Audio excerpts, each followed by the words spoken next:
48 that a president has made an official visit to Dallas. Here comes the big jet air. Here's a cheer going up now as a big jet lands with the United States of America on it. Boy, that's a beautiful ship, a 707, U.S. Air Force One. There it is. The President of the United States seal on the nose. And here comes the President of the United States. There's no trouble at all spotting Mrs. Kennedy with a bright pink dress, a wool dress, pillbox type hat. Clear blue sky and a warm sun. Beautiful day now, just a beautiful day. Boy, this is something. The press is standing up high, getting a lot of shots of this. He's broken away from his plan and gone right up to the fence to shake hands with people. This is great for the people and makes the eggshells even thinner for the Secret Service, whose job it is to guard the man. And the motorcade begins to move out.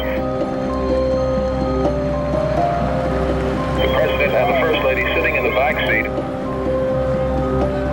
As we said, the top is down. They are not using the bubble, so it'll be an open limousine parade. Immediately following the presidential limousine, a car loaded with Secret Servicemen. It is our understanding that the motorcade will be moving slowly enough so that everyone along the route will have a good look at the chief executive.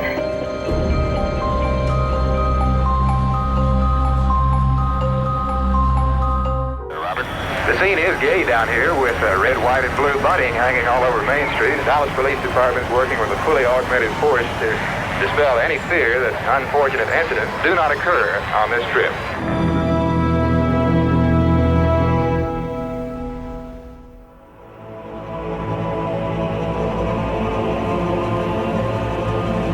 The President's car is now turning onto Elm Street, and it will be only a matter of minutes before he arrives at the trademark.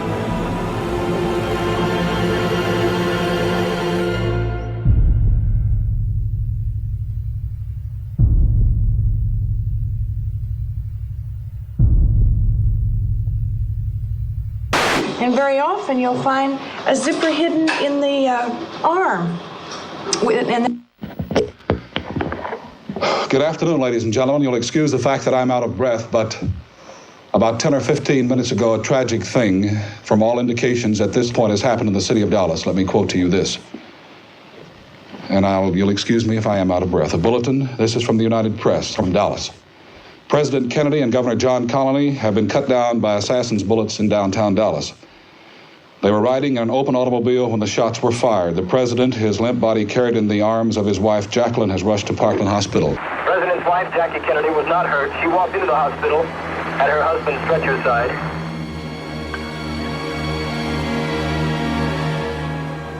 That Governor Connally was shot in the upper left chest, and the first unconfirmed reports say the president was hit in the head. That's an unconfirmed report that the president was hit in the head. Senator Ralph Yarborough burst into tears just a few moments ago. Senator Yarborough said, "I saw a Secret Service man sitting on the rear of the presidential car and pounding the car with his hands in despair, anguish, and pain. I knew something horrible had happened." And now for the next 30 minutes, As the World Turns. For viewers of the CBS soap opera, As the World Turns, first word came at about 1:40 p.m. Eastern Time. It happened too quickly for cameras to be in place. And I gave it a great deal of thought, Grandpa. Back to the soap opera, but not for long.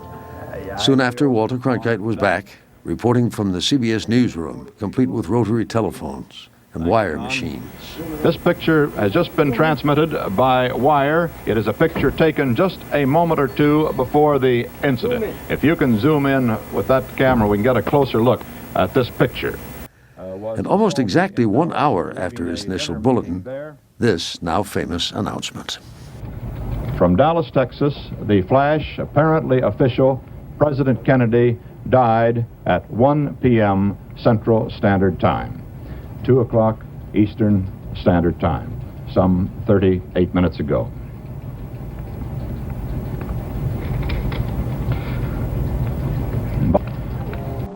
The nation and the world's reaction is one of bewilderment and grief.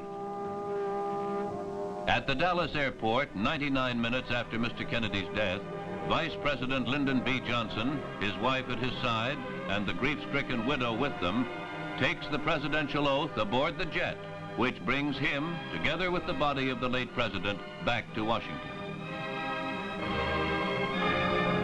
Lyndon B. Johnson becomes America's 36th president. John F. Kennedy chose him as his deputy. Together, they were elected by the American people, who now look to Lyndon Johnson to assure continuity of government. Upon him now falls all the weight of leadership.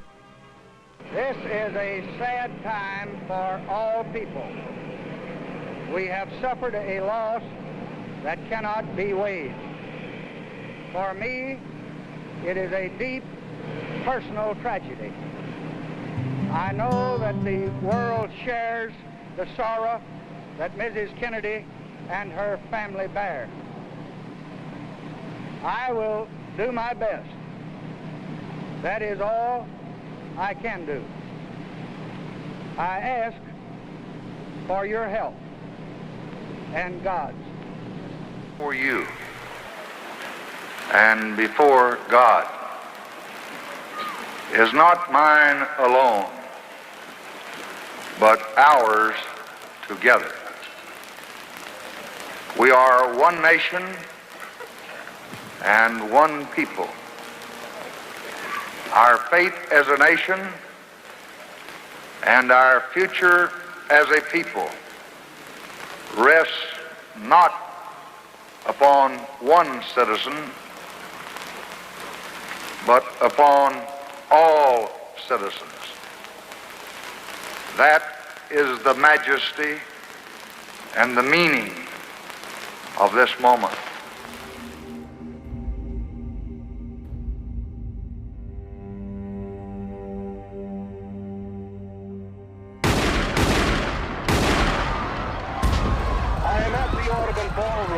Pandemonium is the only word that I can use to describe the scene here.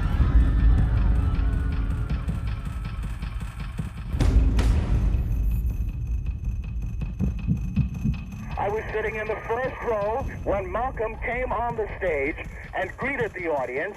Several persons, it happened so quickly I can't describe them, stood up and fired shots.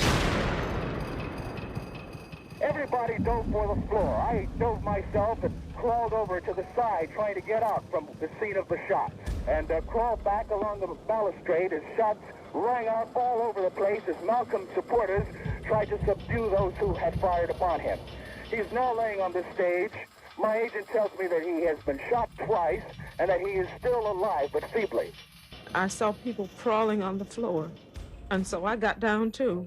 Then when I was looking out and I saw someone look in amazement to the front, I knew they had shot my husband. Well, could you give me your impressions? I know it's difficult for you to remember right now, but try to remember just exactly what happened. Well, he had just got up to open up, and the two fellas, one was a black Muslim, and I don't know who the other one was because I didn't see him, ran and started shooting, and everybody fell to the floor. Yes, sir. They were black? Yes, sir. He got shot in his face and 3 times in the chest. I was back here. I was setting up chain of command. I didn't see anything. No. Chain of command? That's right. For what? Changing posts. Oh, I see. You were one of Malcolm's guards. That's right. And you didn't see what happened? No, I didn't. I heard the shots. I ran forward. I saw Malcolm hold his side and hold his stomach and fell down. How do you feel now? I want to kill somebody.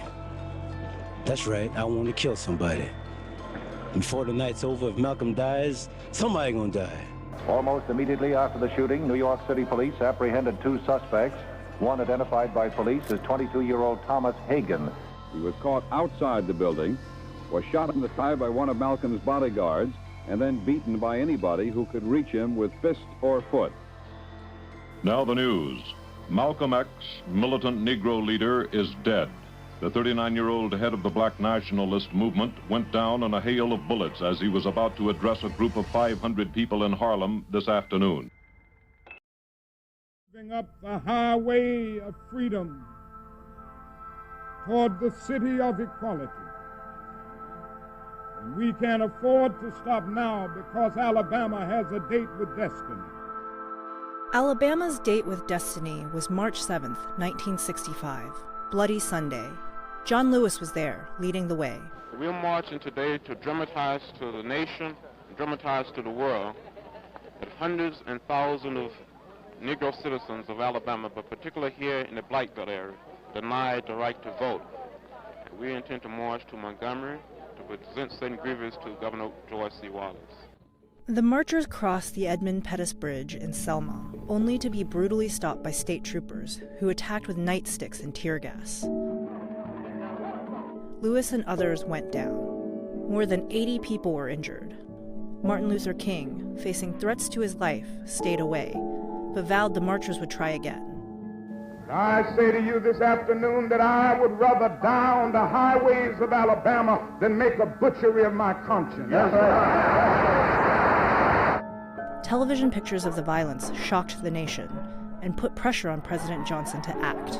It seems clear after this day that the pressures on the president are great, with his friends urging actions on him he doesn't want to take and his enemies waiting for him to slip. Mr. Johnson has responded to this pressure in a characteristic manner. Today he spent over 4 hours meeting with civil rights groups, and during that time Mr. Johnson did much of the talking. But the president's support of the marchers' cause was unequivocal. It is wrong to deny Americans the right to vote. It is wrong to deny any person full equality because of the color of his skin. Mr. Speaker, Mr. President, members of the Congress, I speak tonight for the dignity of man and the destiny of democracy. I urge every member of both parties, Americans of all religions and of all colors, from every section of this country, to join me in that cause. At times, history and fate meet at a single time, in a single place, to shape a turning point in man's unending search for freedom. So it was at Lexington and Concord.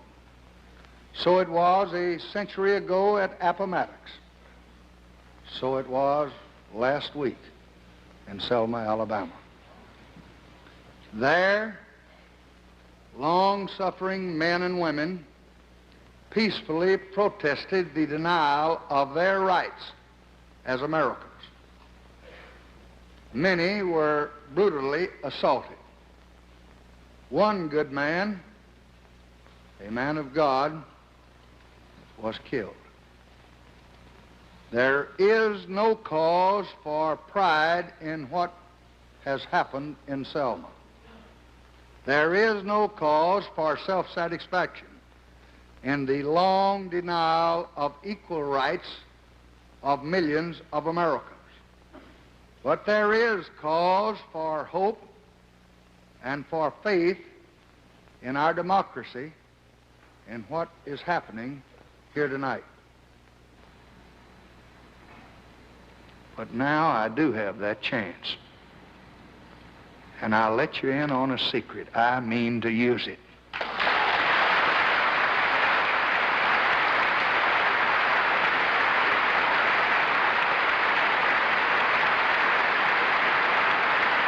But I came down here to ask you to share this task with me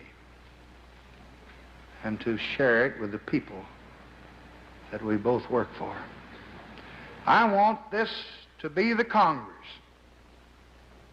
Republicans and Democrats alike, which did all these things for all these people. Beyond this great chamber, out yonder in 50 states are the people that we serve.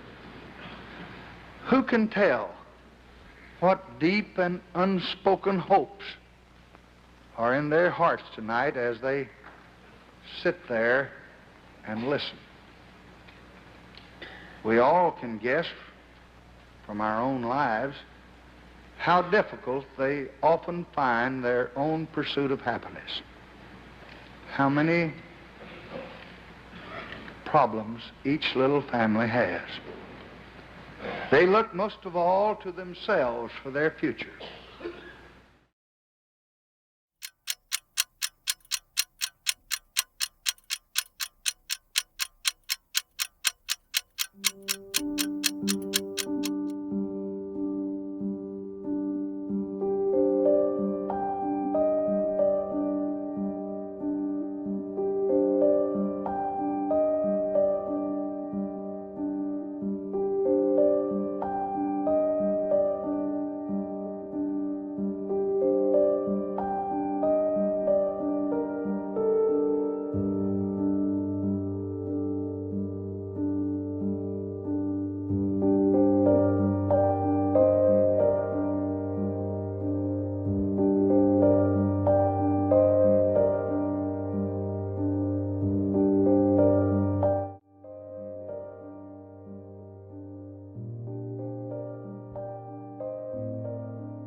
The anti-Vietnam War movement began in earnest in 1960, when 1,100 Quakers surrounded the Pentagon for 2 days of silent protest against the war, followed by anti-war protests in England and Australia in 1963.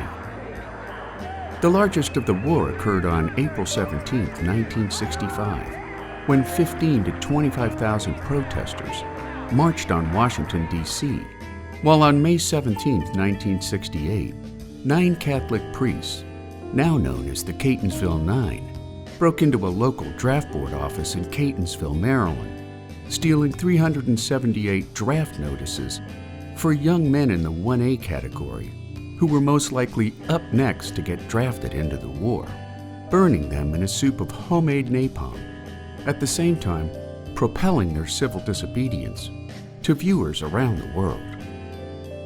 Despite the overwhelming violence and distractions of the late 1960s, major protests around the world continued to accelerate with each passing year of an unjust war.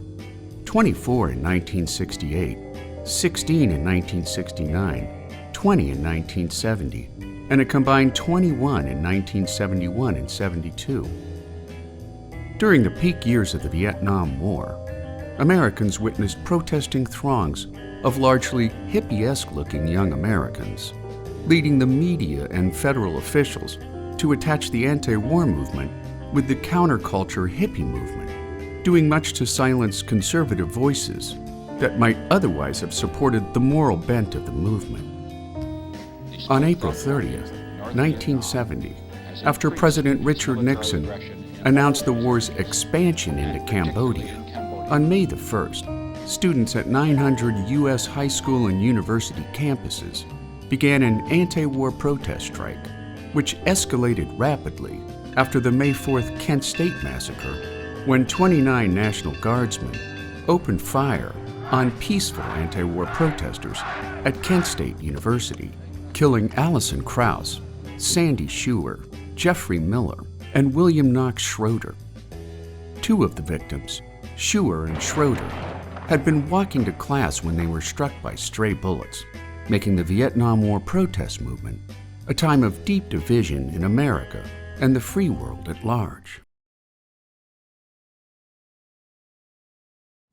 We stood on the balcony of the Lorraine Motel. Ralph Abernathy was still in the room. Jesse Jackson was on the ground. Andy Young was on the ground. He was leaning over the railing. Martin Luther King was leaning over the railing that separated the down from the up. He was talking to Jesse. I said, guys, come on, let's go. We have a rally tonight. I said, okay. I turned to go down the steps. I got 2 or 3 steps, and the shot rang out. Kapow! Hit him in the side of his face, knocked him to the floor, knocked one of his shoes off. So I'm having a nightmare. But the nightmare was that it was real. That was the nightmare.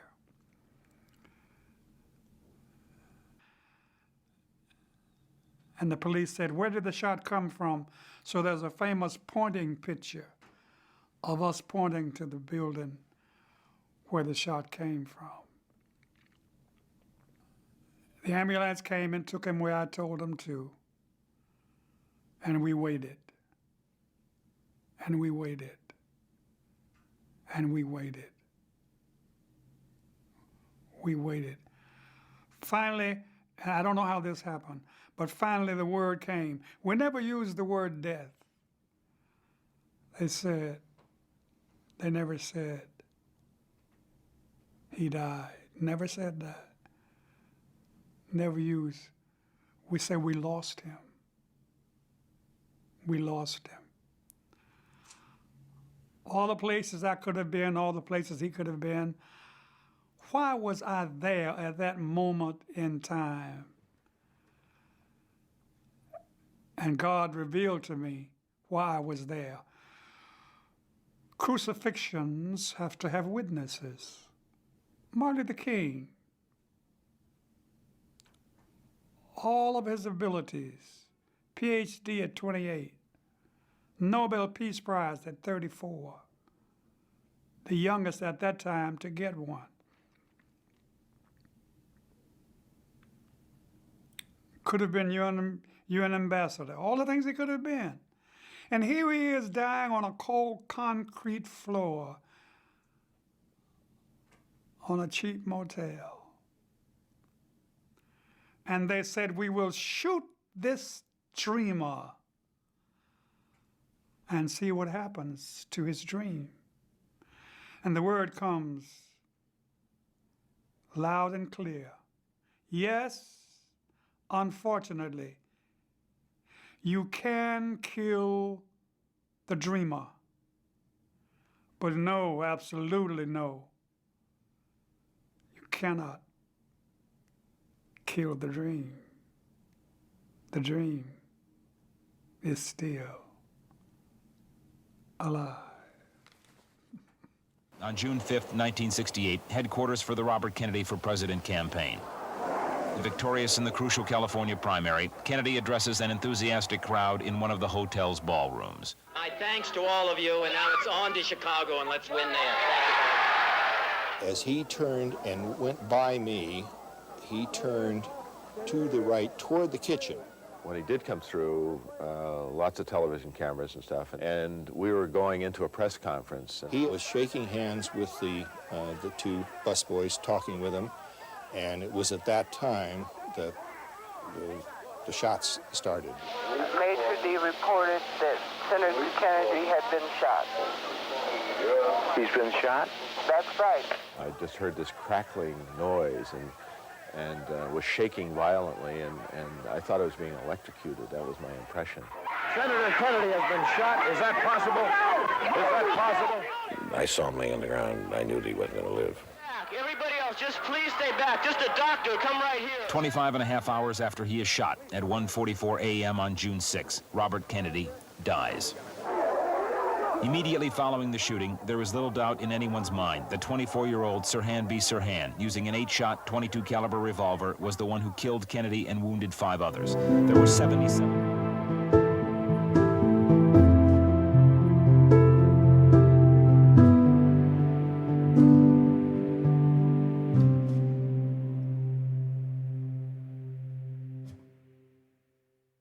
In August of '68, just a few weeks before his biggest break yet. Burning my credentials. The Democratic Party can't be democratic. I mean, what hope is there for democracy? Democrats had their calamitous convention in Chicago,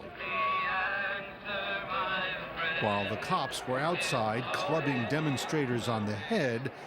Delegates were inside, shooting themselves in the foot. Enforce order in the convention. Nixon loved every minute of the Democratic convention. Don't elect those crazy Democrats. You're going to have riots in the streets. Elect me and I'll bring some order and quiet. Vice President Hubert Humphrey won the Democratic nomination, but his old friend, then Senator Walter Mondale, remembers it didn't mean much. He finally had his chance, and the nomination was worthless enough. Do you think Johnson wanted Nixon to win? I thought so for a while because he was doing things to help Nixon. But Johnson ended up helping Humphrey come within a hair of winning with this speech 5 days before the election. I have now ordered that all air, naval, and artillery bombardment of North Vietnam cease. I thought we had lost. Humphrey had momentum. I thought we could make it. Those must have been very heady days. Yes, finally going to get a Minnesota president. They almost did, but Nixon held on to win by just about 500,000 votes. Richard Nixon goes over the top. Richard Nixon had known bitter defeat in elections even closer than this, and he was magnanimous in victory. The men had their arms around one another. Humphrey was sobbing. Nixon was patting him on the back saying, Hubert, you know, everything is going to be okay. You and Muriel are going to have a great life. Humphrey chokes out, if there's anything that I can ever do, I want to be doing it for you. It was such a poignant moment. 4 years ago. It's not my cup of tea.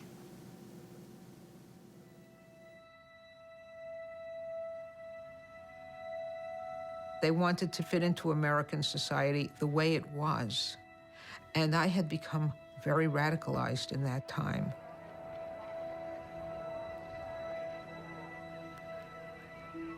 There was the hippie movement, there was the Summer of Love,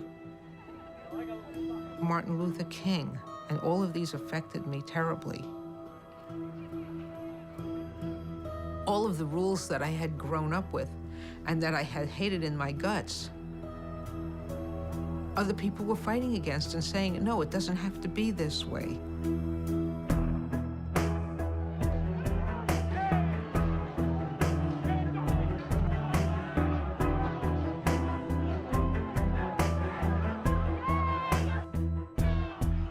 And deep down, I believe because I was gay and couldn't speak out for my rights was probably one of the reasons that I was so active in the civil rights movement. It was a way to vent my anger at being repressed.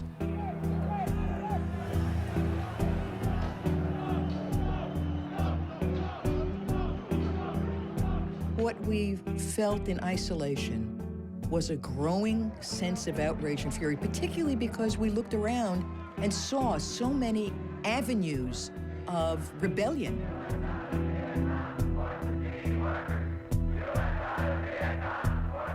We had thought of women's rights. We had thought of black rights. We thought of all kinds of human rights. But we never thought of gay rights. And whenever we got kicked out of a bar before, we never came together. The election was in November of 1969, and this was the summer of 1969. This was June. Mayor John Lindsay, like most mayors, wanted to get reelected.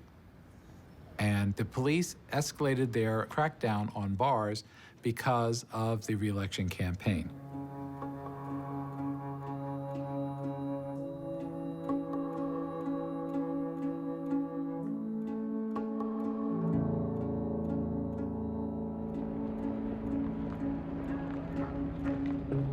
All of straight America, in terms of the middle class, was recoiling in horror from what was happening all around them at that time, in that summer and the summer before.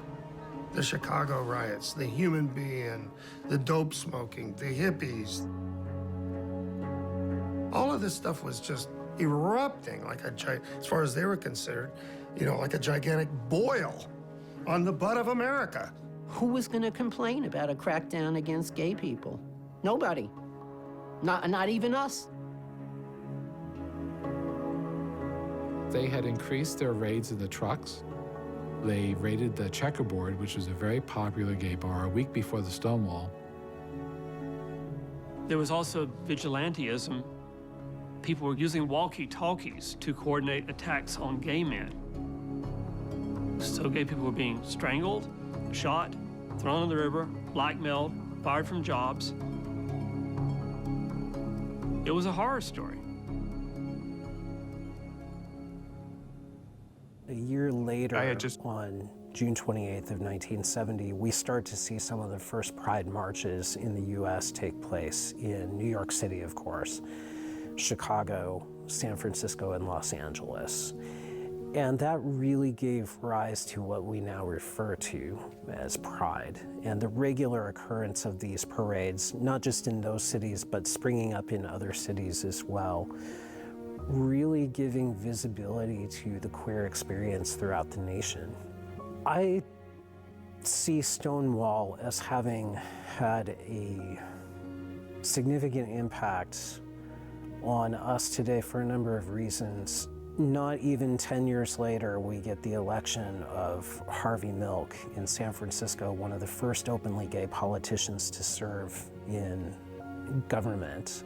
But then we get to the 1980s, and there's a big regression with the AIDS epidemic, the ways in which AIDS was stigmatized as a gay disease, even though science was proving that you didn't have to be queer to contract HIV and die from AIDS.